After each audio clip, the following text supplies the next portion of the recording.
Hello, and welcome to the Dr. Francavilla Show. In today's episode, we are going to talk about why it is so hard to lose weight, and we're going to start to touch on some of the things that you can do. Really, the whole podcast is about solutions to why it is so hard to lose weight. Today's episode is going to be a little bit more technical because I want to get into just a little bit of the science of why it is so hard to lose weight. And so I hope, if nothing else, you leave this episode today with a bit of a better understanding about why it is so hard to lose weight and giving yourself a little bit more credit and a little bit more grace and not blaming yourself so much about weight if it has been hard for you to lose or keep weight off. So when I first meet a patient, I always like to get a lot of history about their experience with their weight and any previous attempts that they've had to lose weight and how those have gone. And the typical story goes something like this.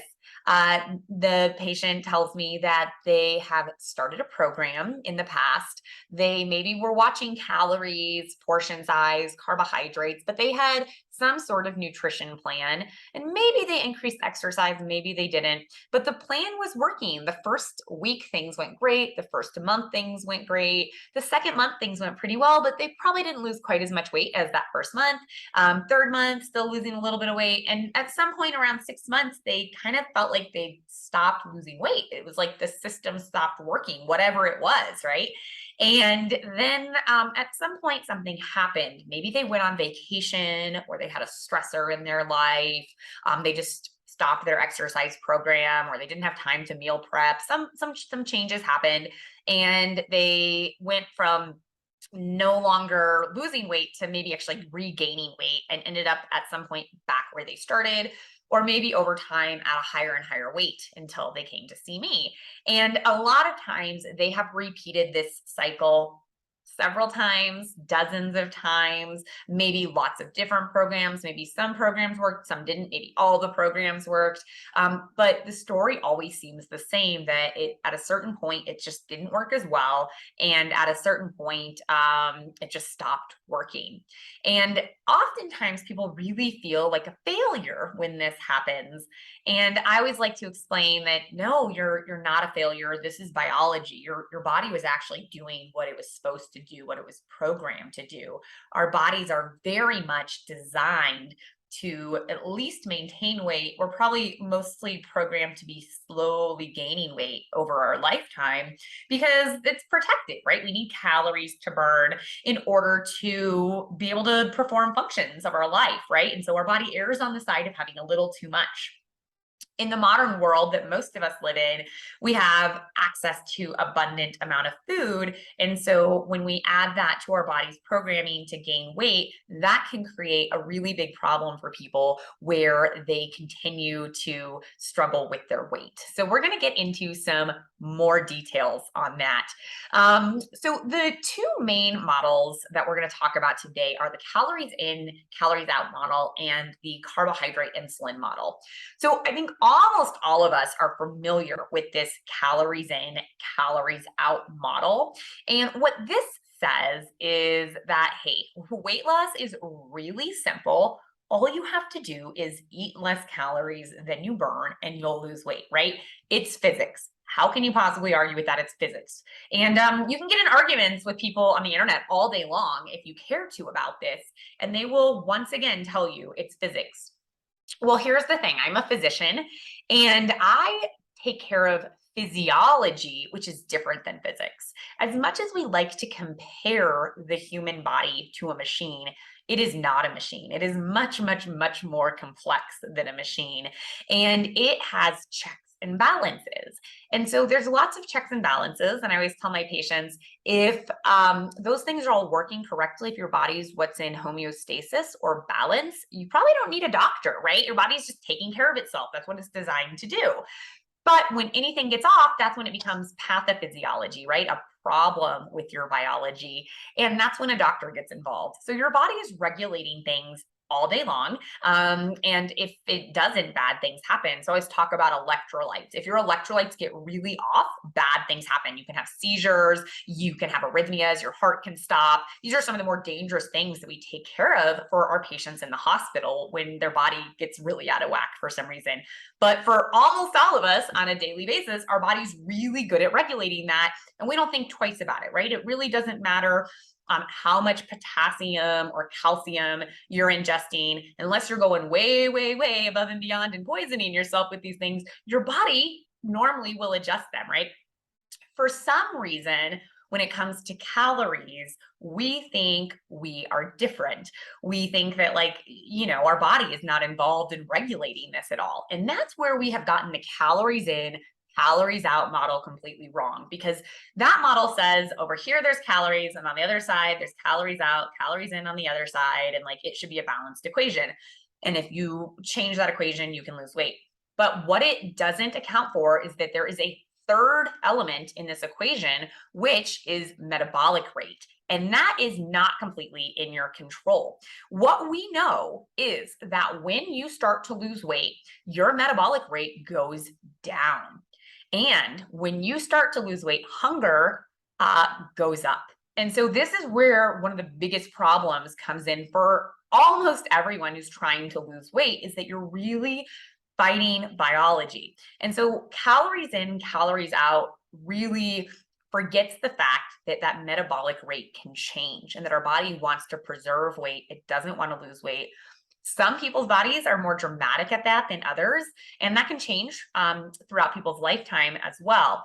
But that's what happens when you are on that plan and it seems to be working great, and then all of a sudden it seems to not work as well, but you're doing the same thing you were a month ago and you're just not having the same results. Your body is adjusting. Your metabolic rate is adjusting to that plan. It adjusts to changes in nutrition and it adjusts to changes in exercise, and it will decrease your metabolic rate. The more extreme examples of this happen when people lose a lot of weight through, say, bariatric surgery, or maybe through a meal replacement program. So oftentimes when people lose substantial amounts of weight, they can actually feel their metabolic rate go down. They might have hair loss. They might start to feel a little colder all the time. They might feel fatigue. And these are all signs that your body's kind of slowing down. It's down-regulating. It's decreasing your metabolic rate. So that is one of the biggest problems with calories in, calories out, and what makes it really challenging to have large amounts of weight loss and sustain them with just that mindset of calories in, calories out, is that metabolic rate changes. Okay. So in contrast, one of the models that has become more popular to explain why people struggle with their weight and what to do about it is the carbohydrate-insulin model. And what this model essentially is saying is, hey, not all calories are equal, okay? And it pretty much says that high glycemic, or foods that are carbohydrates that break down into sugar really easily, are a lot harder on our body. These high glycemic foods lead to a hormonal response that are going to increase fat storage, decrease fat breakdown, and lead to hormonal imbalances that increase our drive to eat. And this model is where a lot of the popularity of ketogenic or keto diets has come in the last decade or so. Although historically those have been used on and off for a long time as well. But this, recent understanding of the hormones, particularly insulin, is a big reason why those diets have become popular. It's also a big part of why fasting, intermittent fasting, or time restricted eating has become popular, because both reducing carbohydrates, especially simple carbohydrates, or eating less often, both of those things can drive the insulin levels down. And the carbohydrate insulin model says by bringing insulin levels down, you improve all the metabolic issues that are making people gain weight and stopping them from losing weight. And I can say that I have definitely seen patients who have been successful in both of these models. Okay, so my perspective is that both of these things are very much true, and I don't think they're opposing at all. And we just need to figure out which one is more important for the person in front of us, and recognize that there are challenges to losing weight and keeping it off regardless of which model you are operating under.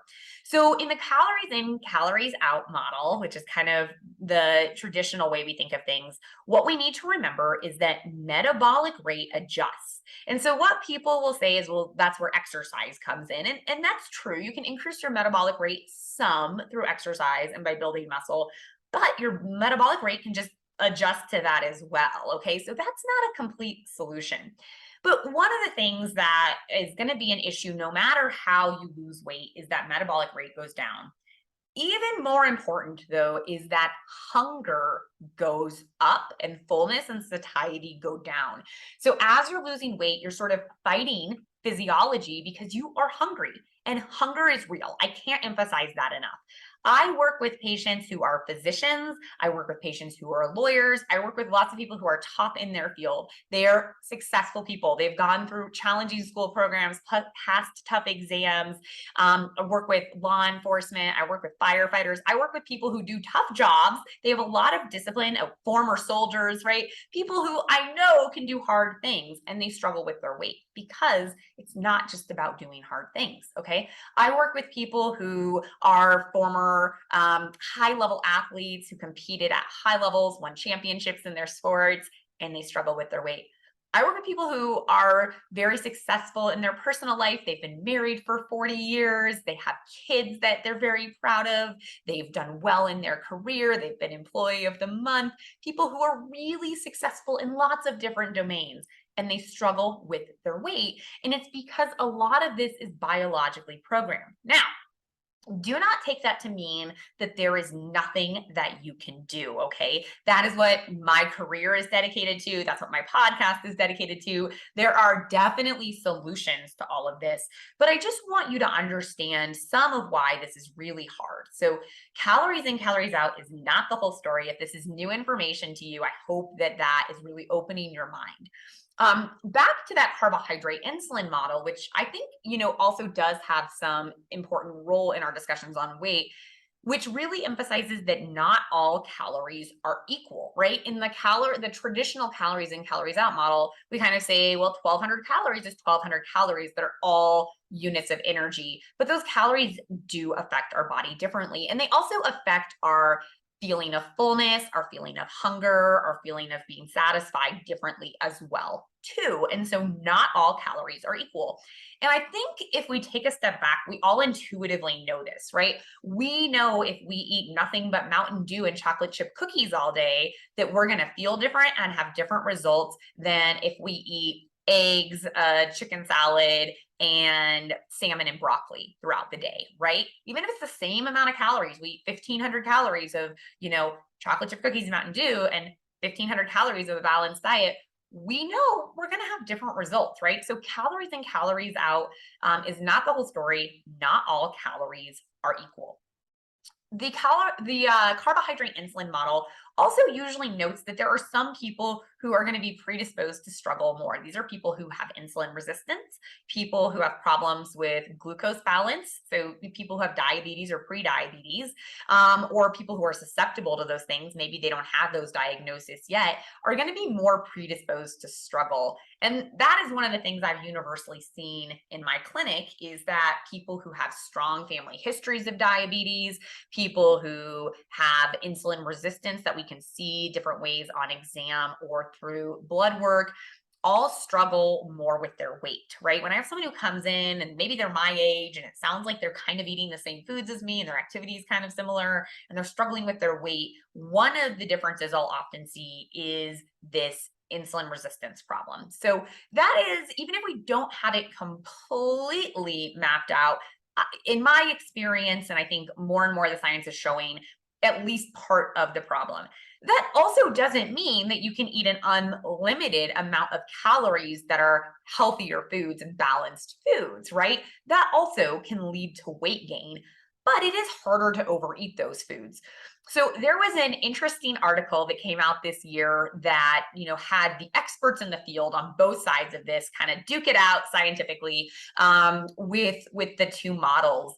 And at the end of the day, what the conclusion of the article is even if we don't have this completely sorted out, one of the things we know is that decreasing high calorie, carbohydrate that are simple in the diet, these high glycemic foods, make sense on both models, right? So these are going to be things like any sort of sugar sweet beverage, desserts, candy, any of those sorts of pure sugar sorts of things. Those are really high glycemic. Processed carbohydrates like chips, breads, pasta, crackers, tortillas, those sorts of things are all going to be harder to lose weight with than more whole foods that are lower glycemic, right? They don't break into sugar as easy in the body. So I think that's take home. One of the take homes from today's discussion is that eating processed carbohydrates definitely are harder on our body. It's easier to overeat them, and they definitely have metabolic effects, especially for some people, right? So if you know that that is something that's been a success for you in the past, that there's probably truth to it, right? If you know that just counting calories has worked for you in the past and the type of calorie isn't as important, that's probably true for your body too, right? So there's probably some people who are much more sensitive to carbohydrates, and there's probably some people who are a little more sensitive to total calories, right? Both of these things can be true at the same time, and both of them can be more true for someone than for someone else. One of the other things that is really important to talk about when we talk about why weight loss is hard is the set point. So what the set point says is that we have this weight that we're kind of set to get to biologically or get back to, and that we are always trying to get to that weight. And humans seem to be programmed to slowly gain weight throughout our lifetime. So if we lose weight and we're not able to sustain that, most of us will go back to at least where we were, but sometimes higher, because we are on this trajectory where we're supposed to be slowly gaining weight. And so if we lose weight, we will go back to that line we were on, right? So that is something to keep in mind. And that is another thing that makes this really hard and that we are fighting biologically, is this body's desire to get back to that set point. What is the solution to all this? So one of the solutions that I want to touch on today are medications. So we talked in the beginning about how metabolic rate goes down, and I touched a little bit about hunger, but hunger is real, okay? And as you start to lose weight, the hormone that makes you feel hungry, ghrelin, goes up, and the hormones that make you feel full, of which we're identifying actually more and more, go down. And so this is a big part of why people struggle. And hunger is real, okay? You can only do so much to overcome that hunger. Sometimes I liken it to, having to go to the bathroom. If you need to pee, you need to pee. And some of us can hold it longer than others. And some of us can deal with that discomfort better than others. But at a certain point, like, you have to pee, right? It's a physiologic signal your body is giving to you. And eventually that pee is going to come out, right? Hunger is the same way. Even if you're not eating that much, that hunger is going to drive you to eat a little bit more, and your body's going to do its best to maintain or regain that weight. And when we look at the data of which is more important, that metabolic rate going down or that hunger, it looks like the increase in hunger and decrease in fullness is probably the bigger problem. And most of our medications right now really target that hunger, that feeling of fullness, that feeling of hunger, as ways to help with weight loss. And so if you are someone who has struggled, you have done this yo-yo thing where you've tried different things and they work, but then they stop working, medications may be something for you to consider. So I'm working on some resources for you to give to clinicians, and you can direct your clinicians to what I have right now. There's a free video they can watch on medications at my website, helpyourpatientsloseWeight.com. But these medications essentially decrease appetite. So they make sticking to whatever plan you are on easier. Some of the newer ones actually make you feel more full as well. So it's a lot easier to eat that healthy food and decrease the amount of calories you're eating, or decrease the amount of carbs you're eating, and stick to that long term, even when your biology is starting to decrease that metabolic rate, and when that biology would start to make you feel more hungry. the medications now level the playing field. So a lot of times people feel like medications are, cheating or aren't sustainable. It is important to point out medications are for long-term use. Most of these meds have shown if you stop them, you're likely to regain the weight. But if you are like most people, you've struggled with this for a long time. And so considering something like a medication might be where you're at. Another consideration, if you've really struggled with your weight that can help with all these metabolic issues, is bariatric and metabolic surgery. So those are surgeries that help with weight loss. We used to think they helped with weight loss just because they decrease the amount of food you ate. But what we've realized over the last decade or so is that they actually have an effect on those hormones that affect weight regulation and appetite as well. And that is part of why surgery is helpful. There's actually a whole bunch of effects that bariatric and metabolic surgeries have on your body that lead to success. So that is one of the things that, again, if you have tried and you've been that person over and over, you might consider is, do you need to work with a physician to up your level of care? Do you need to do more? Other solutions. So hunger can be helped with medication and surgery. It can also be helped with certain ways of eating. And so the carbohydrate-insulin model advocates will often advocate for diets that are focused on that. So a ketogenic diet, or what's called a keto diet, is going to be one of the common things that's suggested for some of those advocates. And that basically is a diet that has almost no carbohydrates in it to the point where you're burning fat for your fuel source. And as a result, your body makes something called a ketone. And the kind of cool thing about ketones is ketones will suppress your appetite. So you get this decrease in the amount of food you're eating because you're not eating carbohydrates. And then you are burning fat to be in ketosis. And then you get this appetite suppression from the ketones. And so that can be a tool for someone who doesn't want medications or surgery. And I've seen people who are hugely successful on keto diets, people who have controlled their diabetes without medications, people who've lost 70, 100 pounds on those sorts of diets. The challenge for a lot of people is they're not very sustainable. A lot of people cannot be on that strict of a diet for their entire life. And so again, if you have tried that and you've seen success, that's very much true, but sometimes you need to do something else to be able to have that long-term success. Another thing that the carbohydrate insulin model often is advocating for right now is fasting. Fasting is where you eat for less portions of the day and go longer periods without eating. And there's lots of different protocols, and that can be a model of success for some people. Some people, though, get triggered to overeat by that. So if you are someone who has a history of disordered eating or knows that if you skip meals, you tend to overeat, or struggles with your relationship with food, intermittent fasting may not be for you. And we will get more into different nutrition strategies in the future. But if you are researching these things more or heard some about them, those are why those models are advocated for. Is when you're in ketosis or you're doing fasting, you will have lower insulin models, which will disrupt that metabolic problem that the carbohydrate insulin model says is the main issue for your weight. And that is also where sometimes a medication called metformin is utilized, because that makes your cells respond better to insulin and can also disrupt that hormonal imbalance that is making some people struggle more with their weight. So that is sort of not in obesity medicine, it's a diabetes medicine, but that is sometimes used for people who are struggling with their weight as well. So I just wanted to give you a little touch on what some of those solutions are, and we will get more into depth on those as we continue on future podcast episodes. So while the metabolic rate changes, the hunger and fullness changes, and the metabolic hormone changes are things that are going to affect everything with weight, there are lots of individual things that make some people struggle more than others.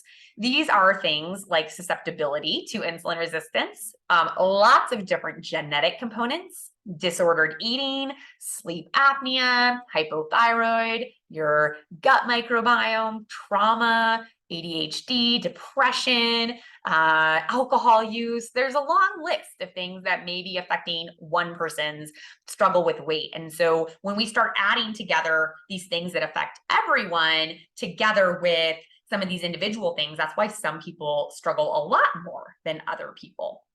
Okay, so what do we do about this? I've touched on a couple points, which are medications and surgery may be an option. The conclusion is probably that energy dense, high calorie, high glycemic foods, things like chips, crackers, pasta, breads, tortillas, chips, sweets, sweet drinks. These are all things that are probably contributing to weight gain for lots and lots of people. So those may be things that you want to replace with more balanced foods. Surgery and medications may be an option for some people. But one thing that I want to point out, and that my real goal of explaining this today is I want you to be nice to yourself. I want you to stop blaming yourself. Because if you are that person who has lost and regained weight dozens of times, know that it is not your fault. Again, that doesn't mean there's nothing you can do about it. But doing the same old thing over and over again is exhausting, and that's tough on you mentally. So stop blaming yourself, okay? It's not your fault. It's biology. And there are lots of things you can do to help that. And we're going to cover that more and more. But again, if you have not considered medications or surgeries, those are options. If you have been confused nutritionally on what to do, maybe this clarifies things a little bit today. Not all calories are equal, right? And that you need to be careful with your dietary choices because they also need to be sustainable. So you may not want to get too aggressive in any way because you may not be able to do that forever, right? Another thing that is a take home from all of this is to set reasonable goals. So a lot of my patients come in and they were successful on whatever program they started for, 3 months, 6 months, and they get really frustrated because they weren't at their goal weight. But their goal weight was what they weighed when they were 18, and maybe that's not where they need to be healthy, right? So you may need to be a little bit more reasonable with your goals and recognize that a 5 or a 10% weight loss is enough to improve your health, and that trying to lose more than that may be really hard, again, because of all this biology that you're fighting. And if you get into that black and white mindset where it's, well, I'm going to weigh 170 or there's no point in this, you may be missing out, right? Because you may have health benefits with a 10 or 20 pound weight loss. You may not get back to your high school weight or the lowest weight you've been at. You may not get to normal on that BMI chart, but there's still going to be benefit to making healthy changes in your life. So setting realistic goals may also be something you can do to be kind to yourself and be more successful long term. And of course, some of this sounds like doom and gloom, right? Your metabolic rate goes down, your hunger increases, and I've talked about some tools that can be helpful. But we actually have a fair amount of good evidence on people who are successful with maintaining weight loss, right? The people that don't come to see me, the people who do that program for 6 months on their own and then keep the weight off. And that is information from what we call the National Weight Control Registry. And I am going to get all into that in the next podcast with all the great tips and tricks about how you can maintain weight loss. So whether you're trying to maintain or you want to set yourself up for success in the future, knowing what things you're going to have to do long term are really, really helpful. Well, I hope that you learned a lot in today's podcast. Today, we talked about the calories in, calories out model and how it ignores the fact that there is a difference in metabolic rate that occurs when you start to lose weight and that is not within your control, right? We also talked about the carbohydrate-insulin model that says that carbohydrates are causing all these hormonal issues for people and that is where the struggle comes from. And you heard my opinion that there's really truth to both of these models and that we should be considering both of them when we are making changes to our health and trying to be successful with losing and maintaining weight. We also talked about that set point, which is that your body is always trying to gain a little bit of weight and that your body is is designed to get back to that weight it was at. So you are fighting biology anytime you lose weight or maintain weight. And so to give yourself some grace and kindness. Okay, so homework for today. I hope you learned something. I hope this opened your eyes to some of the complexities of why it is hard to lose weight and keep it off. This is just scratching the surface of how complex the issue is, but I hope some of that made sense. And one thing I would like for you to do, your homework for today, is to be nice to yourself, okay? You need to stop blaming yourself for the past attempts that didn't work or didn't get you to whatever your goal was at the time. If someone else has blamed you, whether that be someone in healthcare or someone in your family, let it go and be nice to yourself. So you are not at fault. It's just biology. All right. Well, check out the next episode on weight maintenance and be nice to yourself. Take care.